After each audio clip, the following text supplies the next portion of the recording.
الله خالق كل شيء وهو على كل شيء وكيل. له مقاليد السماوات والأرض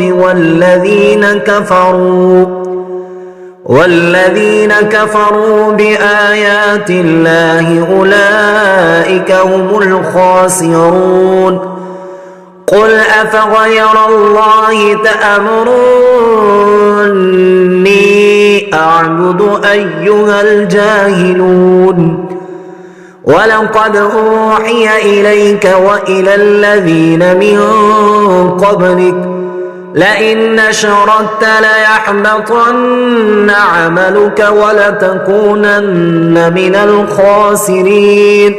بل الله فاعبد وكن من الشاكرين.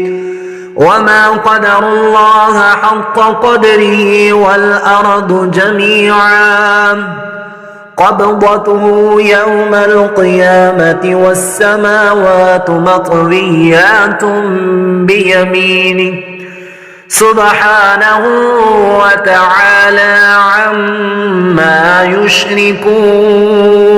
ونفخ في الصور فصعق من في السماوات ومن في الأرض إلا من شاء الله ثم نفخ فيه أخرى فإذا هم قيام ينظرون. وأشرقت الأرض بنور ربها ووضع الكتاب وجيء بالنبيين والشهداء وقضي بينهم بالحق وهم لا يظلمون. ووفيت كل نفس ما عملت وهو أعلم بما يفعلون.